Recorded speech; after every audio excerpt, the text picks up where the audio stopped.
பண்ணதுலேருந்து one month next 1 month அப்போ எனக்கு வந்து பீரியட்ஸ் கரெக்டாக வரல. அதுக்கப்புறம் அந்த 4 days கழிச்சு பார்த்தா ரொம்ப ஃப்ளோயிங் வந்துச்சு. ரொம்ப ஸ்டொமக் பெயினாக இருக்கும். அந்த டேலேருந்து ஃபுல்லாக ஒவ்வொரு மந்த் வரப்போ எனக்கு ரொம்ப பெயினாக இருக்கும், ரொம்ப ஃப்ளோ ஆகும். அப்போது ஃபெமினைன் வந்து நான் 9th ஸ்டாண்டர்ட் படிக்கும்போது தான் ஃபர்ஸ்ட் எனக்கு தெரியும் அப்படி இருக்கு வீட்டுன்னு.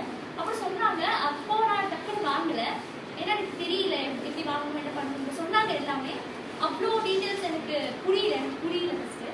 அதுக்கப்புறம் கூகுளெலாம் சர்ச் பண்ணி அதுக்கப்புறம் மேம் கிட்ட தான் கால் பண்ணி கேட்டு அதுக்கப்புறம் தான் நான் போய் இவங்ககிட்ட தான் வாங்கினேன். வாங்கி யூஸ் பண்ணேன். எப்படி சொல்கிறது, ஒரு பெயின் ஃபீல் இருக்காது. நம்ம பீரியட்ஸ் அப்போ நம்மளுக்கு ரொம்ப ஸ்ட்ரெஸ் இருக்கும், ரொம்ப கோவம் வரும், அந்த மாதிரிலாம் நிறையா டென்ஷன் ஆகும், நிறைய சேஞ்ச் ஆகும்ல. பட் இந்த ஃபெமினைன் யூஸ் பண்ணதுலேருந்து நான் பார்க்குறேன் எனக்கு கூலாக ஃபீல் ஆகுது, எந்த ஒரு பெயின் இல்லை. அந்த பீரியட்ஸ் இருக்குன்ற ஒரு ஃபீலே மறந்துடும். நான்லாம் ஒரு வாட்டி அப்படி தான் மறந்துட்டேன். வீட்டிலலாம் சரியான திட்டு வாங்கினேன். அப்போல்லாம் தீட்டுன்னு சொல்லி உட்கார வச்சுருவாங்க இல்லையா. ஸோ ஸ்கூலுக்கு போயிட்டு ஒரு நாள் வரும்போது நான் பாட்டு ஜாலியாக கிச்சனுக்குள்ள போயிட்டேன். அம்மா சரியான திட்டு, இன்னும் உள்ள வர அப்படின்னு. ஏன்மா அதனால நீ தான் பீரியட்ஸ்ல இருக்கல போ அப்படின்னு. ஓ அப்படியா, அம்மா சொல்லி தான் எனக்கு ஞாபகமே வரும் அந்த அளவுக்கு. ஆனால் இப்போலாம் எனக்கு ஃபுல்லாக ஃப்ரீயாக இருக்குது, எந்த ஒரு ப்ராப்ளமும் இல்லை.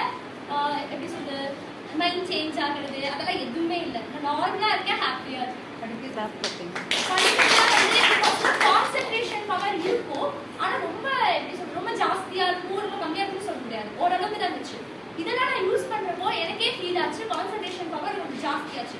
நடுவில் மைண்ட் செட்டு சேட் ஆகுறது அதெல்லாம் இருக்கும். ஆனால் அதை தவிர பீரியட்ஸில் வந்து எனக்கு படிக்கிற போது கூட எந்த ஒரு ஃபீலுமே கிடையாது. எனக்கு இப்போ 5th day தான் பீரியட்ஸ். இப்போ எந்த ஃபீலிங்குமே எனக்கு ஜாலியாக டான்ஸ்லாம் கூட ஆடிட்டு இருந்தோம் கிளாஸில், ஜாலியாக இருந்துச்சு. எப்பயும் போல டெய்லி